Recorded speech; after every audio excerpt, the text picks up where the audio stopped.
بسم الله الرحمن الرحيم نحمده ونصلي على رسوله الكريم أما بعد فأعوذ بالله من الشيطان الرجيم بسم الله الرحمن الرحيم يا أيها الذين آمنوا لا يحل لكم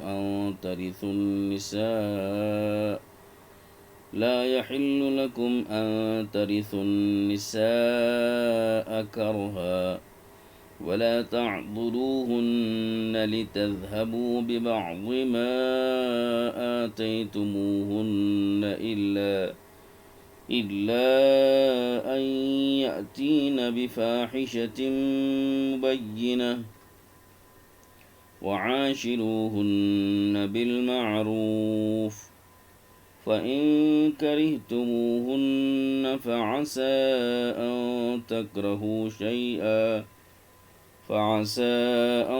تكرهوا شيئا ويجعل الله فيه خيرا كثيرا وإن أردتم استبدال زوج مكان زوج وآتيتم إحداهن قنطارا فلا تأخذوا منه شيئا أتأخذونه بهتانا وإثما مبينا وكيف تأخذونه وقد أفضى بعضكم إلى بعض وأخذن منكم ميثاقا غليظا صدق اللہ العظیم۔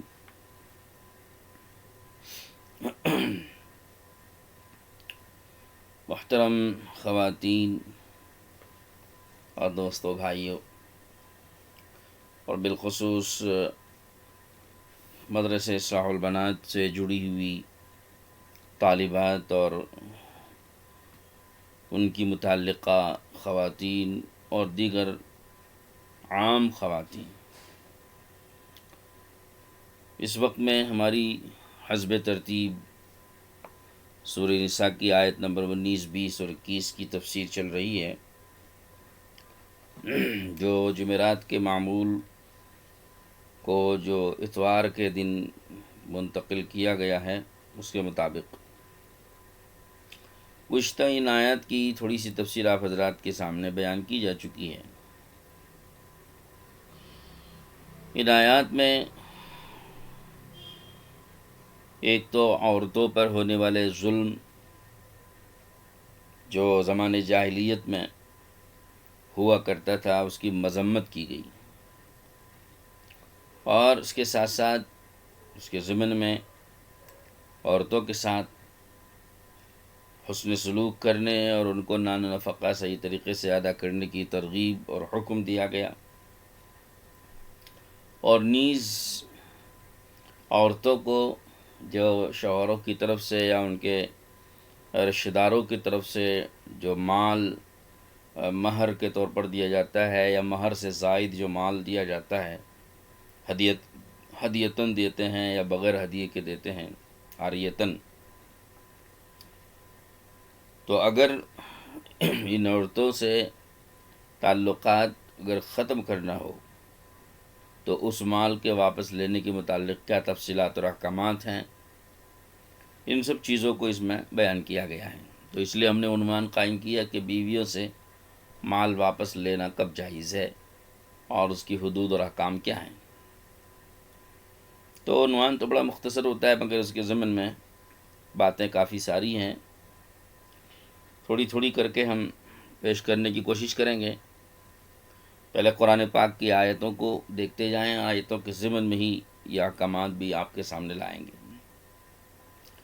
اللہ تعالیٰ نے فرمایا کہ یا ایھا الذین آمنوا لا یحل لکم ان ترثوا النساء کرہا، اے ایمان والو تمہارے لیے حلال نہیں کہ تم عورتوں کی جان و مال کے وارث بن جاؤ، مالک بن جاؤ، زبردستی، کرہن زبردستی، یعنی عورتوں کے مالک بننا تمہارے لیے، یعنی عورتوں کی جان اور مال کے مالک بننا زبردستی طریقے سے تمہارے لیے یہ حلال نہیں ہے۔ یہ پہلا حکم ہے۔ اب اس میں ہمیں سمجھنا ہے کہ اللہ تعالیٰ اس میں کیا بات فرما رہے ہیں، کس چیز سے منع کر رہے ہیں کہ زبردستی عورتوں کی جان اور عورتوں کے مال کا مالک بن جانا۔ وارث بن جانا کا مطلب یہاں پر مالک بن جانا ہے۔ تو عورتوں کی جان کا اور عورتوں کے مال کا زبردستی مالک بننا تمہارے لیے حلال نہیں ہے۔ تو اس کی کیا شکلیں ہوتی ہیں؟ گزشتہ ممکن ہے ساری بات آ چکی ہو، مگر میں اس کو اس لیے دہرا رہا ہوں کہ تاکہ بات تھوڑی سی دوبارہ واضح طریقے سے سامنے آ جائے۔ ظلم زمانے جاہلیت میں عورتوں پر کس طریقے سے ہوتا تھا، شوہروں کی طرف سے اور شوہر کے انتقال پر ان کے وارثوں کی طرف سے، یہ ہم نے پچھلی مرتبہ بتا دیا تھا، اس کو دہرانے کی ضرورت نہیں سمجھتا میں۔ اب یہاں جبراً عورتوں کے جان اور مال کا مالک ہونا کس طریقے سے ہوتا ہے وہ میں آپ کو بتانا چاہ رہا ہوں۔ اس کی ایک شکل یہ ہوتی ہے کہ جب عام طور پر یہ زمانے جاہلیت میں ہوتا تھا، اسی کو سامنے رکھ کر یہ احکامات دیے جا رہے ہیں۔ ایک شکل تو اس کی یہ ہوتی تھی کہ شوہر کے انتقال کے بعد بیوی کو جو حق ملتا ہے اس کے مال میں، اس کی وراثت میں، جیسے اس وقت میں ہمارے ہاں شرعی حکم یہ ہے کہ اگر شوہر کا انتقال ہو جائے تو بیوی کو، اگر شوہر کی اولاد ہے تو سمن ملتا ہے، 8واں حصہ ملتا ہے، اور اگر اولاد کو نہ چھوڑا ہو، یعنی کوئی اولاد نہیں تھی، لاولد تھا، صرف بیوی ہی کو چھوڑا ہے، تو پھر بیوی کو ربع، چوتھائی حصہ ملتا ہے شوہر کے مال میں سے۔ تو یہ جو میراث ہے، تو یہ لوگ عام طور پر یہ کرتے تھے زمانے جاہلیت میں کہ وہ میراث میں عورتوں کو حق نہیں دیتے تھے۔ شوہر کے انتقال کے بعد اس کے مال میں جو حق کے میراث ہے عورت کا، وہ اس کو نہیں دیتے تھے۔ تو یہ اس کے مال پر زبردستی قبضہ کر لینا ہوا، اور زبردستی اس کے مال کا مالک ہو جانا ہوا۔ کرہن زبردستی کا مطلب یہی ہے کہ عورتوں کی رضامندی کے بغیر، جب بھی زبردستی سمجھا جاتا ہے، زبردستی کا یہی مطلب ہے کہ عورتوں کی رضامندی کے بغیر، خوش دلی کے بغیر۔ تو ایک شکل تو یہ ہوئی۔ علماء تفسیر نے یہاں ایک بات یہ فرمائی ہے کہ یہ زبردستی کا جو لفظ اللہ نے لکھا ہے یہاں پہ، کرہن کا لفظ، کہ عورت کی رضامندی کے بغیر اس کے مال کا یا اس کی جان کا وارث ہونا حلال نہیں ہے۔ تو یہ جو لفظ ہے یہاں پہ کرہن، اس لفظ سے یہ مسئلہ ثابت ہوا کہ اگر یہ جو شکل ہے، اس میں اگر عورت کی خوش دلی ہو جائے، تو زبردستی معاملہ نہ ہو بلکہ خوشی سے ہو جائے، تو کیا ان کے لیے یہ مال حلال ہے؟ یہ سوال پیدا ہوتا ہے۔ کہ شوہر انتقال ہو جائے تو اس کی جو وراثت میں جو حق بنتا ہے عورت کا، وہ اس کو نہیں دیا جا رہا ہے، اور یہ نہ دینا یعنی زبردستی اس مال پہ، اس کی وراثت پہ قبضہ کر لینا، اس کی مال پہ قبضہ کر لینا زبردستی ہو رہا ہے، خوشی سے نہیں ہو رہا ہے، تو یہ حلال نہیں ہے۔ لیکن اگر خوشی سے ہو جائے تو علماء تفسیر نے فرمایا کہ اگر خوشی سے عورت اپنا میراث میں اپنا حق چھوڑ دے تو یہ ان کے لیے حلال ہے، وارثین کے لیے حلال ہے۔ یہ مسئلہ اس سے نکلا۔ تو ایک پہلی شکل تو یہ ہوئی کہ یہاں پر خوش دلی سے عورت اگر اپنا مال چھوڑ دے، حق میراث شوہر کے مال میں سے، اور وارثین وہ اس کو لے لیں، تو وارثین کے لیے وہ حلال ہے۔ لیکن اگر خوش دلی سے نہ چھوڑے، اس کی خوشی اور رضامندی اس پر نہ ہو، اور وہ مال اور حق میراث شوہر کے مال میں سے چاہتی ہو، تو پھر وارثین کو وہ مال روکنا حلال نہیں ہے۔ قرآن یہی کہتا ہے کہ لا یحل لکم ان ترثوا النساء کرہن، کہ ان کی خوش دلی کے بغیر زبردستی ان کے مال کا تم وارث نہیں بن سکتے۔ ان عورتوں کو ان کا مال دے دینا چاہیے۔ جب اگر عورت راضی نہیں ہے چھوڑنے پر میراث، تو پھر عورت کو میراث میں مال دے دینا چاہیے۔ دوسری شکل یہ ہے کہ شوہر خود بلا وجہ عورت کو مجبور کرتا ہے مال دینے پر، یہ اس صورت میں ہے جبکہ شوہر خود بھی حقوق نہیں ادا کر رہا ہے. بیوی کے جو حقوق واجبہ ہوتے ہیں نا، ایک تو یہ کہ بھائی اس کے جو ذات میں اور اس کی جو ذات میں حق واجب ہوتا ہے وہ بھی نہیں ادا کرتا، ذاتی حق. دوسرا مالی حق بھی نہیں ادا کرتا، نان نفقہ وغیرہ دینا وہ بھی نہیں ادا کرتا ہے. تو نہ ذاتی حق ہے نہ مالی حق ہے، دونوں حق نہیں ادا کر رہا ہے. کیوں؟ کہ پسند نہیں ہے. عموماً یہی وجہ ہوتی ہے کہ بیوی پسند نہیں اس کو. تو پھر شریعت نے یہ حکم دیا ہے کہ اگر تمہیں پسند نہیں ہے تو آگے بات آ رہی ہے پسند نہ ہونے کی وجہ کیا ہے. یہ عموماً جتنے جھگڑے ہوتے ہیں نا، میاں اور بیوی کے جھگڑے، ان میں عموماً یہی وجہ ہوتی ہے کہ بیوی پسند نہیں ہے اس کو. تو پسند نہ ہونے کی وجہ کیا ہے؟ شریعت نے اس کا لحاظ کیا کہ بھئی وجہ کیا ہے، پسند نہ ہونا کس وجہ سے ہے، کوئی معقول وجہ ہے یا بلا وجہ ہے. تو یہ دیکھا جاتا ہے نا. تو اگر اس میں عورت قصوروار نکلتی ہے تو پھر حکم یہ دیتے ہیں کہ صاحب تم چھوڑ دو. پھر تم کو اجازت دی جاتی، حکم نہیں ہے، اجازت دی جاتی ہے کہ تم چھوڑ دو تاکہ وہ دوسری جگہ جائے، دوسرے سے نکاح کر لے اور اپنے حقوق حاصل کرے. لیکن یہ تو صحیح نہیں ہے کہ پسند نہ ہونے کی وجہ سے دوسروں کے خود بھی حقوق نہیں ادا کر رہا ہے اور وہ اس کو چھوڑ بھی نہیں رہا ہے تاکہ دوسروں کے پاس دوسرے شوہر کے پاس جا کے اپنا وہ شادی کر کے حقوق حاصل کر لے، بلکہ اس کو مقید کیے ہوئے ہیں. تو یہ ہے زبردستی اس کی جان کا مالک ہونا. ہاں، یہ ہے زبردستی، ناپسندیدگی کے باوجود اس کو اپنے پاس روکے رکھا ہوا ہے تو اس کی جان کا مالک بن رہے ہیں. یہ بھی ایک شکل ہے جان کا مالک. حالانکہ نکاح ہوا ہے، نکاح ہونے کی وجہ سے اس کو اپنے پاس اپنی بیوی بنا کر رکھنا جائز ہوتا ہے، لیکن حقوق ادا کرنا بھی تو ضروری ہے. تو یہاں اس نے وہ حقوق بھی نہیں ادا کر رہا ہے اور اس کو چھوڑ بھی نہیں رہا ہے، تو یہ زبردستی طور پہ اس کو اپنے پاس مقید رکھنا ہوا. اچھا، اس میں اگر مقصد مال ہو کہ بیوی اپنا مال دے کر جان چھڑا لے تو چھوڑ دے گا، تو پھر اس کا مقصود مال ہے. تو یہاں بھی دیکھا یہ جاتا ہے کہ عورت قصوروار ہے کہ نہیں ہے، اور اگر عورت کا قصور نہیں ہے تو یہ مال پر بھی زبردستی خوش دلی کے بغیر، عورت کی خوش دلی کے بغیر اس کا مال لے لینا ہوا. ناخوشی اگر عورت کی ہے تو یہاں عورت کا مال لینا حلال نہیں ہے.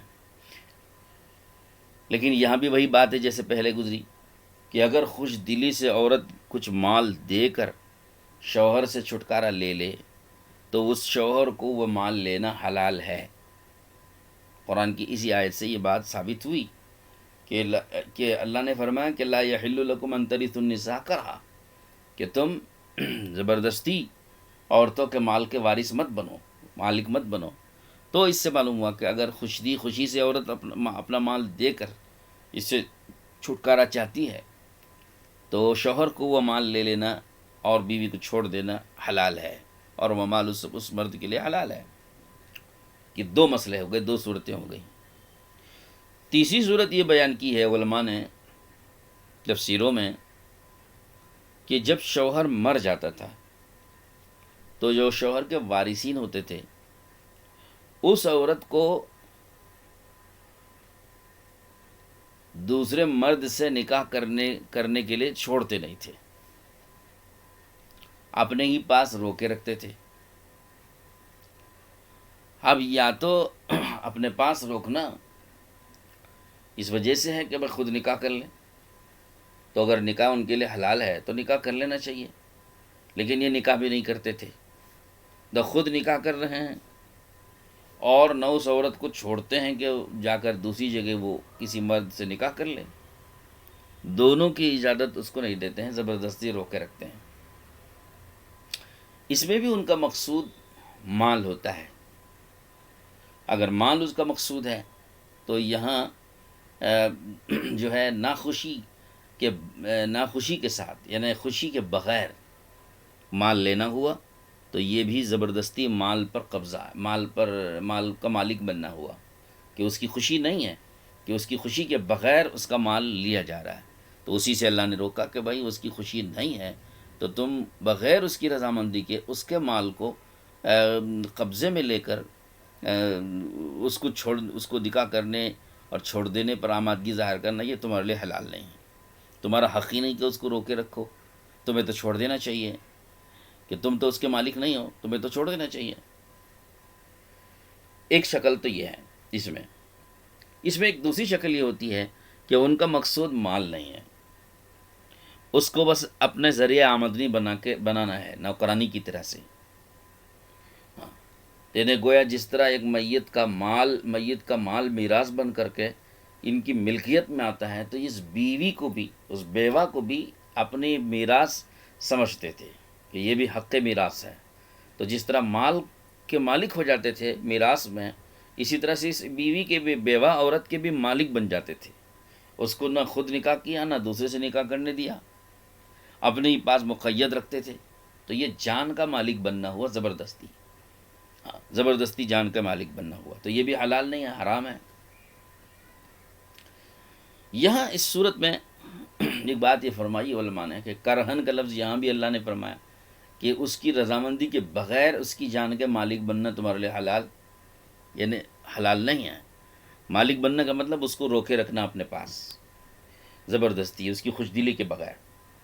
تو یہاں پر بھی کرہن کے اس لفظ سے یہ نکلا فائدہ کہ اگر عورت اپنی خوشی سے اس بات پر راضی ہو جائے کہ وہ کسی دوسرے مرد سے نکاح نہیں کرے گی اور وہ یہیں رہے گی بھی اپنے بچوں کی خاطر، اپنے پرانے سابقہ مرحوم شوہر کے ہی مکان میں اور ان کے سسرال والوں ہی کے پاس میں وہ اپنے بچوں کی تربیت وغیرہ کے لیے رکی رہے گی اور دوسرے مرد کے پاس سے نکاح کرنے کے لیے وہ نہیں جائے گی، اور وہ اپنی خوشی رضامندی سے اس بات پر تیار ہے، تو اس کے لیے حلال ہے، جائز ہے.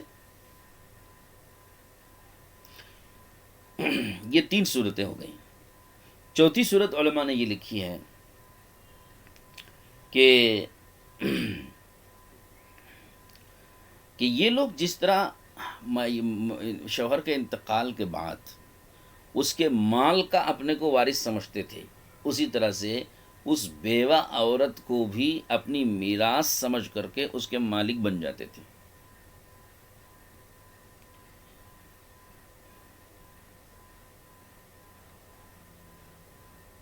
اور اس کو اپنی مملوکہ بنا کر، اپنی غلام اور نوکرانی بنا کر رکھتے تھے. تو یہ چیز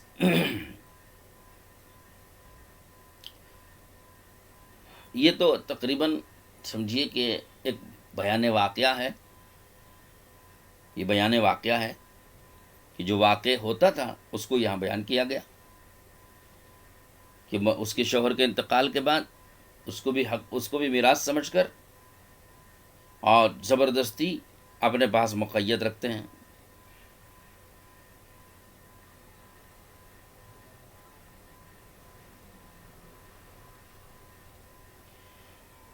لیکن یہاں یہ سمجھنا چاہیے کہ اگر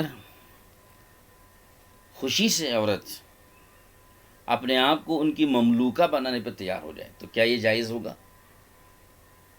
ایک ہے کہ جو ابھی میں نے پہلے بتایا کہ بچوں کی خاطر وہ نکاح نہ کرے، رکی رہے، تو یہ تو حلال ہے اپنی خوشی سے اگر ایسا کرے تو، بلکہ اس پر تو اس کو اجر ملے گا. کہ کوئی عورت، حدیث میں آتا ہے کہ کوئی عورت اگر اپنے بچوں کی خاطر دوسری شادی نہ کرے، کسی مرد سے نکاح نہ کرے، بلکہ صبر و تحمل کے ساتھ رکی رہے اور اپنے بچوں کی وہ تربیت کرتی رہے، تو اس پر تو اس کو اجر ملتا ہے. لیکن میں جو صورت بتا رہا ہوں وہ یہ ہے کہ وہ لوگ، وارثین لوگ، اس عورت کو بھی اپنی میراث بنا لیتے تھے اور عورت کو اپنی مملوکہ بنا کے رکھ لیتے تھے، تو یہ تو حلال نہیں تھا ان کے لیے. تو یہاں بھی یہ لفظ اللہ نے کرہن کا استعمال کیا ہے کہ ان کی خوشی کے بغیر ان کو اس طرح بنا کے رکھنا جائز نہیں ہے. تو اس پر سوال پیدا ہوتا ہے کہ کیا اگر وہ خوشی سے اس پر تیار ہو جائے تو کیا یہ حلال ہے؟ تو جواب اس کا یہ کہ یہاں پر کرہن کی جو قید ہے وہ قید احترازی نہیں ہے، بلکہ واقعی ہے۔ اس کا مطلب یہ ہوتا ہے کہ اگر وہ خوشی سے اپنے آپ کو مملوکہ بنا دے تو بھی وہ حلال نہیں ہے، ہاں، کیونکہ وہ آزاد عورت ہے، اور آزاد عورت کو غلام اور باندی بنا کے رکھنا حلال نہیں ہے۔ تو لہذا اگر وہ خوشی سے بھی اس بات پر تیار ہو جائے تب بھی یہ چیز حلال نہیں ہے۔ تو پھر کرہن کا لفظ کیوں آیا؟ کرہن کا یہاں لفظ قید احترازی کے طور پر نہیں، یعنی کسی اور صورت سے بچنے کے لیے نہیں، بلکہ یہ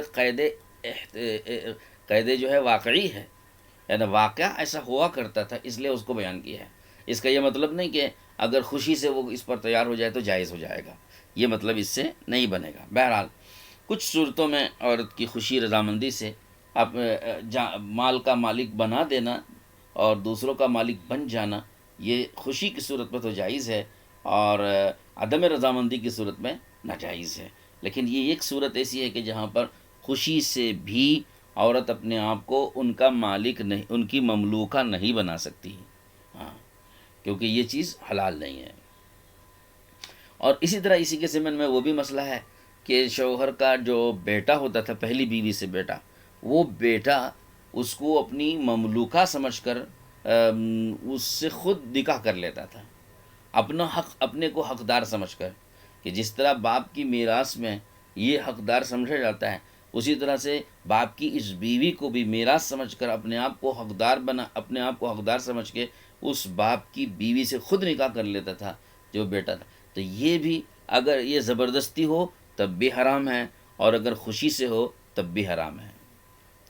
تو یہ چند احکامات ہیں۔ پھر آگے فرمایا کہ وَلَا تَعْضُلُوهُنَّ لِتَذْهَبُوا بِبَعْضِ مَا آتَيْتُمُوهُنَّ، ان عورتوں کو تم روکے مت رکھو اس واسطے تاکہ تم نے جو مال ان کو دیا ہوا ہے اس کا کچھ حصہ تم واپس لے لو، یعنی تمہارا دیا ہوا مال کا کچھ حصہ واپس لے لینے کی غرض سے تم ان عورتوں کو اپنے پاس روکے مت رکھو۔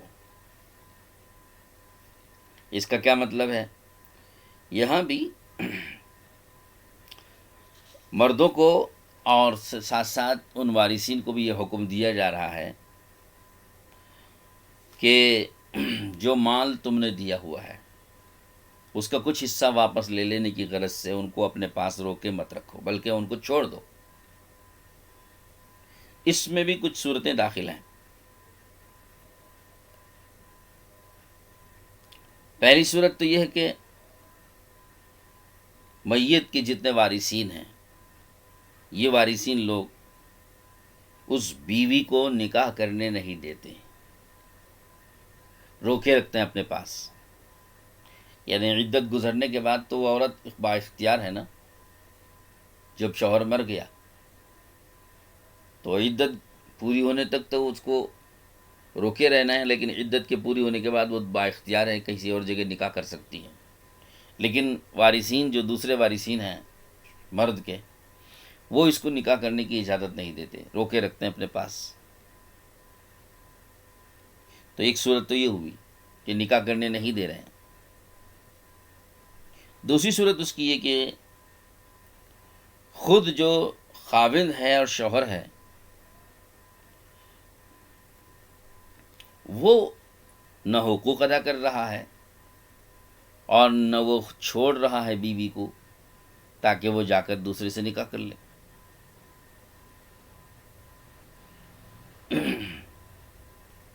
تیسری صورت یہ ہے کہ طلاق دے دی شوہر نے، لیکن طلاق دے دینے کے باوجود بھی اس کو چھوڑنے کے لیے تیار نہیں ہے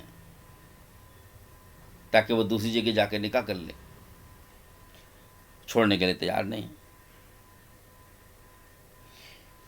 یہ تینوں صورتوں کا مقصود کیا ہے؟ وارثین اس کو روک رہے ہیں نکاح کرنے سے، خاوند خود روک رہا ہے نکاح کرنے سے، یعنی طلاق بھی نہیں دیتا ہے، خود حقوق بھی نہیں ادا کرتا ہے، اس کو اپنے پاس معلق اور مقید رکھتا ہے، یا طلاق دے کر اس کو دوسری جگہ نکاح کرنے کے لیے موقع نہیں دے رہا ہے، اجازت نہیں دے رہا ہے، تو روکے رکھتا ہے۔ ان تینوں جگہوں میں روکے رکھنے کا مقصود اس کا مال لینا ہے. ان کا مقصود یہ ہے کہ تاکہ وہ عورت کچھ مال دے دے.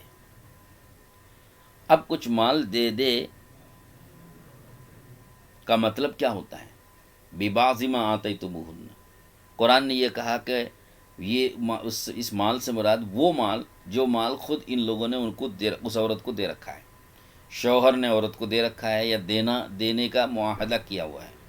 جیسے مہر ہے، مہر شوہر نے دے دیا، یا مہر شادی کے وقت میں طے کیا ہوا ہے، معاہدہ کیا ہوا ہے، ابھی دیا نہیں ہے.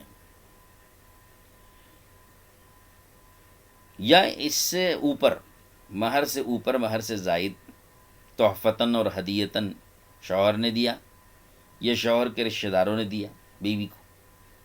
تو یہ سارا مال جو دیا ہوا ہے اس کو واپس لینے کی غرض سے ایسا کر رہے ہیں.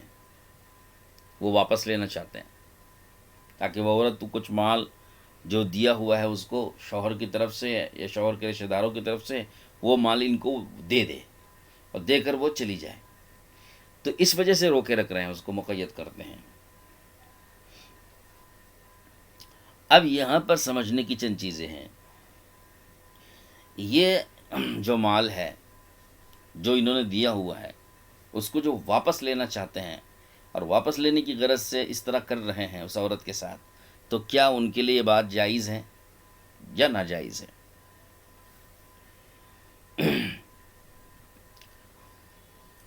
آگے قرآن کی آیت میں الا ان یاتین بفاحشۃ مبینۃ فرمایا گیا. میں اس کو بعد میں واضح کروں، پہلے اس بات کو سمجھا دوں. تو دیکھیے، جو مال میاں اور بیوی آپس میں ہدیتاً لینا اور دینا کرتے ہیں، میاں نے شوہر نے بیوی کو دیا ہدیے میں، تحفے میں کچھ مال، جو بھی مال دیا ہے، زیور بنا کے دیا ہو سونے کا چاندی کا، یا کپڑے لتے دیے ہوں، یا کوئی اور چیز ہدیے میں دی ہو شوہر نے، یا بیوی نے شوہر کو دیا ہو، اور دونوں کی نیت ہدیہ کی ہو. بیوی نے شوہر کو کچھ مال، کچھ روپے پیسے دیے تجارت کرنے کی غرض سے مثلا، یا کوئی مکان دے دیا، یا کچھ جائیداد دے دی، کچھ بھی دیا، جو بھی دیا، چھوٹی چیز بڑی چیز بیوی نے شوہر کو دیا یا شوہر نے بیوی کو دیا ہدیے میں. دونوں کی نیت اگر ہدیتاً دینے کی ہوئی ہے اور نیت کر لی گئی ہے کہ ہم نے ہدیہ کے طور پر یہ چیز دی ہے، تو یاد رکھو کہ وہ ہدیہ ہو جاتی ہے، اور اس ہدیے کا واپس لینا دونوں کے لیے ناجائز ہے.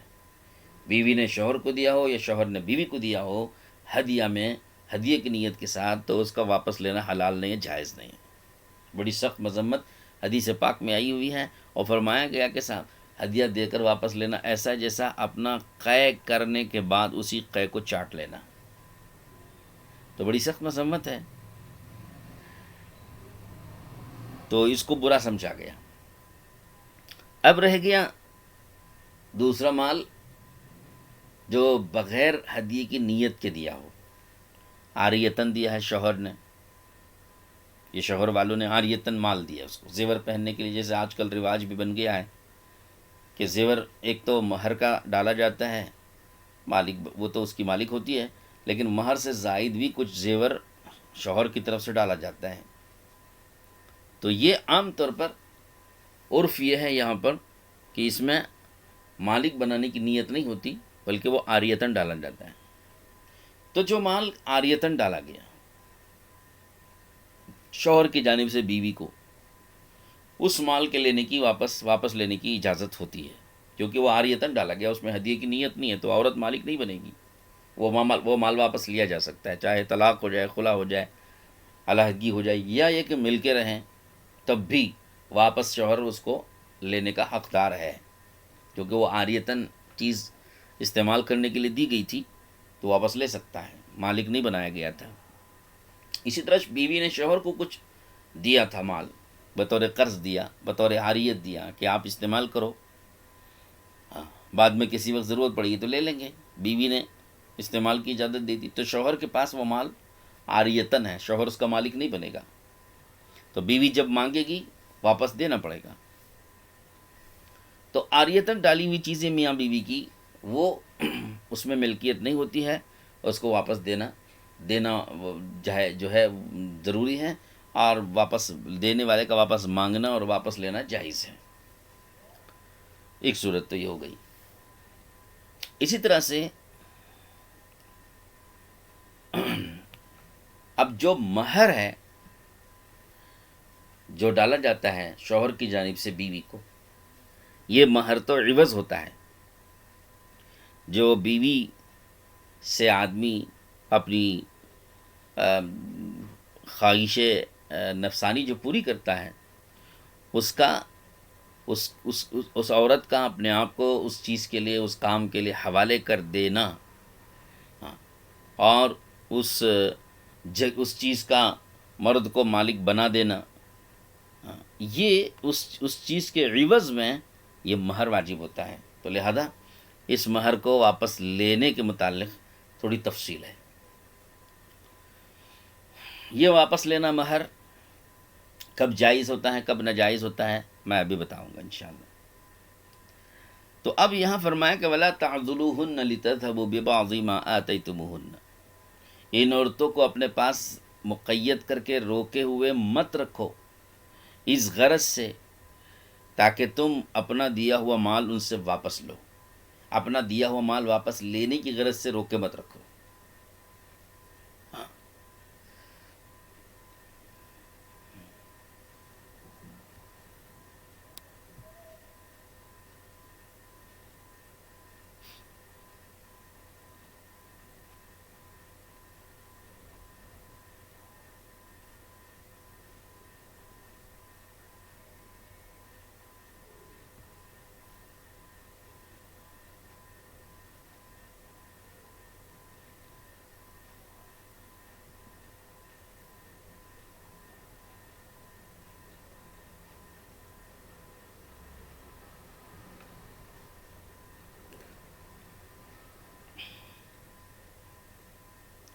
اپنا دیا ہوا مال واپس لینے کی غرض سے ان کو روکے مت رکھو۔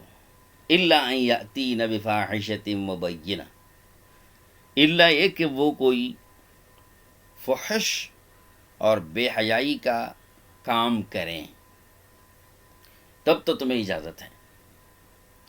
میں نے بتایا نا کہ ابھی جو مہر سے زائد مال ہے اس کے لینے کے متعلق تو کوئی شرط نہیں ہے۔ ہدیتاً دیا ہو تو واپس لینا جائز نہیں ہے، لیکن اگر ہدیتاً نہیں دیا ہے تو واپس لینا جائز ہے۔ تو اب جو مہر ہے، مہر کے متعلق یہ احکامات یہ حکم دیا جا رہا ہے کہ اس کو بھی لینا جائز نہیں ہے، مگر اس صورت میں جائز ہے جبکہ یاتین بفاحشۃ مبینہ، کہ کھلے طور پر اگر وہ بے حیائی کریں یا کوئی کھلم کھلا کوئی گناہ کا کام کریں تو اس صورت میں اس کے واپس لینے کی گنجائش ہوتی ہے۔ یعنی مطلب یہ ہے کہ مہر کی واپسی عورت سے اگر کوئی گناہ ہو جائے، یا یہاں جو فاحشۃ مبینہ کھلی بے حیائی، صریح بے حیائی کا لفظ استعمال کیا گیا قرآن میں، اور اس میں یہ صراحت نہیں ہے کہ اس سے مراد کون سا گناہ ہے، مگر تفسیر میں حضرت عبداللہ بن عباس رضی اللہ تعالیٰ عنہما کے مطابق اس ناشائستہ حرکت اور صریح بے حیائی کا مطلب حضرت بن عباس رضی اللہ تعالیٰ عنہما، حضرت عائشہ، حضرت ضحاک، ان حضرات کی تفسیر کے مطابق اس سے مراد شوہر کی نافرمانی کرنا اور شوہر کے ساتھ بد زبانی کرنا، یہ مراد ہے فاحشۃ مبینہ، کہ اگر بیوی شوہر کے ساتھ بد زبانی سے پیش آ رہی، بد زبانی کرتی ہے اور اس کی نافرمانی کرتی ہے، اطاعت نہیں کرتی ہے، تو یہ وہ کھلا گناہ ہے کہ جس کی بدولت شوہر کو یہ اختیار ہوتا ہے کہ اپنا دیا ہوا مہر واپس مانگ کر، واپس لے کر اس عورت کی چھٹی کر دے۔ ہاں، یہ فرمایا یہاں پہ اپنے پاس، اور اس کو جب تک وہ مہر واپس نہ کرے اس وقت تک اپنے پاس مقید کر کے رکھنے کی اسے اجازت ہوتی ہے۔ یہ مطلب ہے الا ان یاتین بفاحشۃ مبینہ تک پوری آیت کا مطلب، کہ جو کچھ دیا ہوا ہے مال، وہ مال میں سے کچھ کا مطلب مہر بھی دیا ہے اور دوسرا بھی دیا ہے نا، تو مہر واپس لے لینا، یہ کچھ ہوا، کچھ لینا ہوا، تو فرمایا کہ اپنے پاس بیوی کو روکے رکھنا اور اس کو چھٹی نہ دینا، طلاق وغیرہ اس کو نہ دینا جب تک کہ وہ مال اس کو واپس نہ کر دے، تو یہ اس کے لیے جائز ہوتا ہے اس صورت میں جب کہ عورت نافرمانی کر رہی ہو شوہر کی، یا شوہر کے ساتھ بد زبانی سے پیش آ رہی ہو تب۔ بعض دوسرے علماء نے جیسے حسن بصری رحمۃ اللہ علیہ وغیرہ فرماتے ہیں کہ یہاں فاحشۃ مبینہ، کھلی بے حیائی سے مراد یہاں انہوں نے جو ہے وہ زنا لیا ہے، کہ عورت اگر زنا اور بدکاری کا کام کر رہی ہو تو ایسی صورت میں اس کو اجازت ہے مردوں کو کہ اس سے کچھ مال لے کر اس کی چھٹی کر دے، اسی اجازت ہوتی ہے، طلاق دے دے اس کو، اور جب تک وہ مہر واپس نہ کر دے یا مہر نہیں دیا ہے تو جب تک معاف نہ کر دے، اس عورت کو اپنے پاس روکے رکھنے کی اور طلاق بھی نہ دے کر یہ اس کو جائز ہوتا ہے، اس کی اجازت ہوتی ہے، کیونکہ یہاں عورت قصوروار ہے۔ اس سے پتہ چلا کہ اگر عورت بے قصور ہے تو اس صورت میں اجازت نہیں ہے۔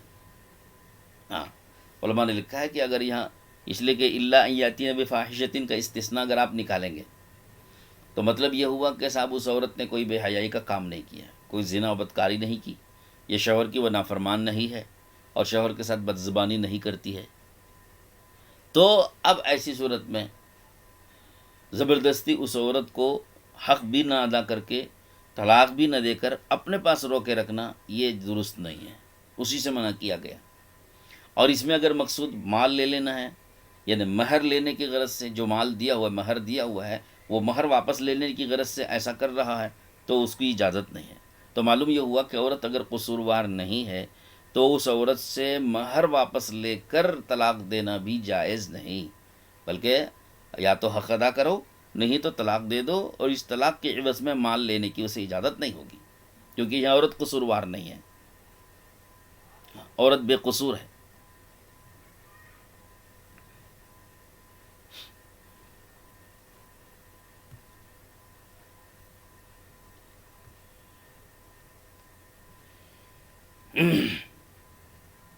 اب رہ گیا مسئلہ کہ پھر جب عورت بے قصور ہے، عورت کا کوئی قصور نہیں ہے، تو ایسا کیوں کر رہا ہے مرد کہ اس کو اس کے حقوق بھی نہیں ادا کرتا اور اس کو طلاق بھی نہیں دیتا؟ وہ اس لیے کر رہا ہے کہ اس کو پسند نہیں ہے، اس کو ناپسند ہے۔ تو اللہ تعالیٰ شانو نے اس کو ترغیب دی کہ وعاشروہن بالمعروف، کہ ان عورتوں کے ساتھ اچھا برتاؤ، اچھا سلوک کرو۔ ہاں، اچھا سلوک کرو کا مطلب ان کے جو حقوق ہیں وہ حقوق انہیں ادا کرو، نان و نفقہ ہے وہ واجب ہے وہ ادا کرو، اور ان کا جو ذاتی حق ہے، ہاں، صحبت وغیرہ، وہ بھی ادا کرو۔ لیکن اب جو ناپسندیدگی ہے اس کا کیا کریں؟ تو اللہ رب العزت نے فرمایا کہ جب عورت قصوروار نہیں ہے، اس کا کوئی قصور نہیں ہے، صرف تمہاری ناپسندیدگی کی بات ہے، تو فَإِن كَرِهْتُمُوهُنَّ، اگر تمہیں وہ ناپسند ہو رہی ہے، فَعَسَىٰ أَن تَكْرَهُوا شَيْئًا وَيَجْعَلَ اللَّهُ فِيهِ خَيْرًا كَثِيرًا، تو ہو سکتا ہے کہ تم ایک چیز کو ناپسند کر رہے ہو اور اللہ تعالیٰ شانہ تمہارا اس کے ساتھ رہنے میں بہت بڑی خیر چھپا کے رکھی ہو۔ تم ایک چیز کو ناپسند کر رہے ہو، عورت کو، اور کوئی وجہ بھی نہیں ہے، بس صرف ناپسندیدگی کی بات ہے، پسند نہیں ہے، اس کا کوئی قصور نہیں تھا، کوئی گناہ اس نے نہیں کیا، نافرمانی نہیں کرتی، بد زبانی نہیں کرتی، اطاعت گزار ہے، فرما بردار ہے، خدمت گار ہے، ہاں، بس صرف بات یہ ہے کہ دل ملتا نہیں ہے، اس وجہ سے اس کے حقوق بھی نہیں ادا کر رہا ہے اور اس کو طلاق بھی نہیں دے رہا ہے۔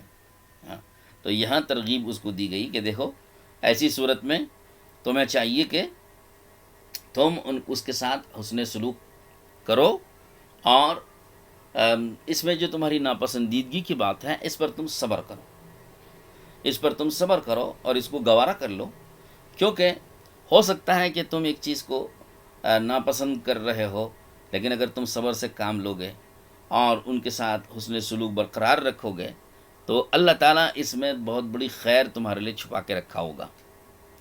کیا بہت بڑی خیر ہے؟ کیا خیر ہو سکتی ہے؟ جو اس میں اللہ نے چھپا کے رکھی ہے۔ تو علماء نے فرمایا کہ اس میں یہ ہو سکتا ہے کہ تمہاری وہ خدمت زیادہ کرے گی، تمہارے بچوں کو بچوں کی دیکھ بھال کرے گی، اور گھر کے کام و کاج وہ اچھے طریقے سے انجام دیتی ہوگی۔ تو اس سے تم کو بہت بڑا فائدہ پہنچے گا کہ تمہارے کام ہوتے رہیں گے، کہ تمہارے گھر کے کام و کاج ہوتے رہیں گے، بچوں کی خدمت گاری اچھی طریقے سے ہوگی، تربیت و تعلیم وغیرہ بچوں کی اچھی طرح دیتی ہوگی، تو اس سے تمہارا فائدہ ہو جائے گا نا۔ یہ بھی ہو سکتا ہے کہ اس کا کچھ مال ہو اور اس مال سے تمہارا فائدہ پہنچے۔ یہ بھی ہو سکتا ہے کہ وہ عورت دیندار ہو، اور دیندار ہونے کی وجہ سے اولاد بھی صالح پیدا ہو، نیک اولاد پیدا ہو، کہ تمہیں ویسے پسند نہیں آ رہی ہے لیکن دیندار ہے، اور دیندار ہونے کی وجہ سے اس سے جو پیدا ہونے والی اولاد ہے وہ بھی دیندار ہونے کی امید ہے۔ اور ظاہر ہے کہ اولاد جب دیندار پیدا ہوگی تو اس میں بہت بڑی خیر اس انسان کو، اس مرد کو، شوہر کو ملے گی۔ تو لہذا ان تمام خیروں کے حاصل ہونے کی امید پر تمہیں چاہیے کہ صبر سے کام لو، اور اپنی ناپسندیدگی کے باوجود اس کو برداشت کرو اور اس کے ساتھ حسن سلوک کرو۔ تو اس میں بہت بڑی خیر جو اللہ نے تمہارے لیے چھپا رکھی ہے وہ تمہیں ملے گی۔ یہ ہے اس آیت کا حاصل۔ لیکن اگر وَإِنْ أَرَدْتُمُ اسْتِبْدَالَ زَوْجٍ مَّكَانَ زَوْجٍ، اس کے باوجود بھی اگر تمہیں یہ ارادہ ہو کہ تم اس کو چھوڑ کر کوئی دوسری بیوی اس کی جگہ پہ لا کے رکھ لینا چاہتے ہو، یعنی دوسری شادی کر لینا چاہتے ہو اس کو چھوڑ کر، تو پھر ٹھیک ہے، تمہاری مرضی، تمہاری خوشی کی بات۔ لیکن ایک بات یاد رکھنا، وَآتَيْتُمْ إِحْدَاهُنَّ قِنْطَارًا، تم نے اس عورت کو اگر ایک قنطار مال بھی، یعنی بہت سارا مال بھی اگر تم نے دیا ہوا ہے، تو فَلَا تَأْخُذُوا مِنْهُ شَيْئًا، تم اس میں سے کچھ بھی واپس نہ لینا، کیونکہ اس کا کوئی قصور نہیں ہے، صرف تمہاری ناپسندیدگی کی بات ہے۔ تو ایسی صورت میں تمہیں اس کا مال واپس لینا یہ صحیح نہیں ہے۔ ہرگز تم فَلَا تَأْخُذُوا مِنْهُ شَيْئًا، کہ تم اس مال میں سے جو تم نے دیا ہوا ہے، چاہے بہت سارا دیا ہو، بہت سارا کا مطلب یہ کہ مہر بھی دیا ہے اور مہر سے اوپر بھی دیا ہوا ہے، تو ایسی صورت میں تم اس مال میں سے کچھ بھی واپس مت لو، یہ فرمایا اس آیت کے اندر۔ اور اس میں ایک عجیب بات فرمائی کہ اگر تم اس کے باوجود بھی مال لو گے، اس کے باوجود بھی اگر تم مال لو گے اور لے کر اس کو چھوڑو گے، یعنی اس کو طلاق دینا وغیرہ مال کے عوض میں اگر ہوگا، اور مال لینے کی غرض سے اس کو روکے ہوئے ہو یہاں تک کہ وہ مال دے کر چھٹکارا حاصل کر کے وہ چلی جائے، تو تمہارے لیے یہ مال لینا جو ہے یہ بہت برا ہوگا، یہ بہت برا ہوگا۔ اللہ پاک نے یہاں پر 3 برائیاں بیان کی کہ یہ مال لینا، اس کی وجہ سے 3 برائیاں وجود میں آئیں گی۔ أَتَأْخُذُونَهُ بُهْتَانًا وَإِثْمًا مُبِينًا وَكَيْفَ تَأْخُذُونَهُ وَقَدْ أَفْضَىٰ بَعْضُكُمْ إِلَىٰ بَعْضٍ وَأَخَذْنَ مِنْكُمْ مِيثَاقًا غَلِيظًا۔ اللہ رب العزت نے ایسی صورت میں اس سے مال لینے کو 3 وجوہات سے برا سمجھا ہے، 3 وجوہات سے اس کو اللہ نے برا سمجھا ہے۔ فرمایا کہ پہلی وجہ یہ ہے کہ اگر تم اس سے مال لے کر پھر چھوڑو گے تو اس سے ایک میسیج بہت غلط جائے گا، غلط میسیج یہ جائے گا کہ چونکہ اوپر بات آئی تھی الا ان یاتی نبی فاحشۃ مبینہ کے ضمن میں، کہ اگر عورت بے حیائی کا کام کرے، یعنی زنا اور بدکاری کرے، یا شوہر کی نافرمانی کرنے والی ہو، بد زبانی کرنے والی ہو، تو اس سے اس کو دیا ہوا مال واپس لے کر چھوڑ دینا جائز ہوتا ہے نا۔ تو اگر یہاں مال لے گا تو یہ میسیج جائے گا کہ یہ مال شاید اس لیے لیا ہوگا کہ یہ عورت بدزبان ہے، یا شوہر کی نافرمان ہے، یا اس نے کوئی بری حرکت، گندی حرکت کی ہے، اسی وجہ سے تو اس کا مال لے کے چھوڑا ہے۔ تو مال لینے کی وجہ سے عورت کے اوپر دھبا لگے گا، اور عورت نے ایسا کوئی کام کیا نہیں ہے، اور تمہارے مال لینے کی وجہ سے یہ دھبا اس پہ لگ رہا ہے، تو یہ بہتان ہوا کہ بغیر گناہ کیے گناہ کا اس کے اوپر الزام لگایا۔ تو اتأخذونہ بہتانا، کیا تم لے رہے ہو اس مال کو اس کے اوپر بہتان لگا کے، یعنی تمہارے مال لینے کی وجہ سے اس کے اوپر بہتان لگی، لوگوں نے یہ سمجھا کہ مال اس لیے لیا ہے کہ یہ قصوروار ہے، اس کے اندر قصور ہے، اس کے اندر کوئی کمی ہے، نافرمان ہوگی، بد زبان ہوگی، بدکار ہوگی، یہ لوگوں میں پیغام اور میسیج جائے گا۔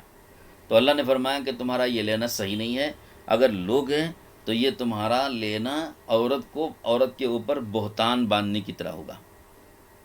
ایک وجہ تو یہ ہو گئی، اور یہ بہتان باندھنا اسم مبین ہے، یہ کھلا ہوا گناہ ہے، کیونکہ کسی کے اوپر گناہ کا بہتان باندھنا یہ گناہ کبیرہ ہے، اور یہ کھلا ہوا گناہ ہے۔ تو اللہ نے قرآن میں آگے وہ اسم مبینہ کہہ کر اسی بہتان کی وضاحت کر دی کہ یہ بہتان کا مطلب یہ اسم مبینہ ہے، بہت بڑا کھلا گناہ ہے۔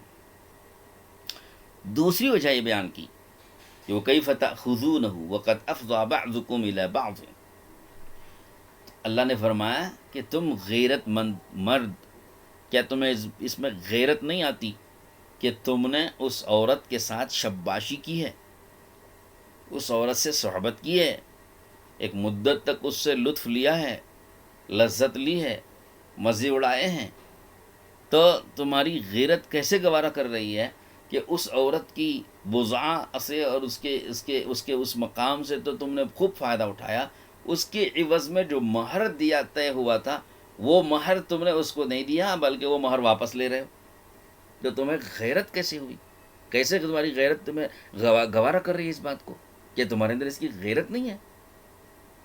وَكَيْفَ تَأْخُذُونَهُ وَقَدْ أَفْضَىٰ بَعْضُكُمْ إِلَىٰ بَعْضٍ کا یہی مطلب ہے کہ تم وہ مال عورت سے کیسے واپس لے رہے ہو، حالانکہ تم میں سے بعض نے بعض سے صحبت کر رکھی ہے، یعنی تم مردوں نے ان بیویوں سے صحبت کر رکھی، اور صحبت کی عوضی میں وہ مہر طے ہوا تھا، اور وہ مہر تو کم سے کم اس کو دے دیتے، لیکن تم وہ مہر بھی اب واپس لے رہے ہو۔ تو کیسے لے رہے ہو؟ ایک طرف تو تم نے پورا فائدہ اٹھا لیا اور اس کو فائدہ نہیں پہنچایا۔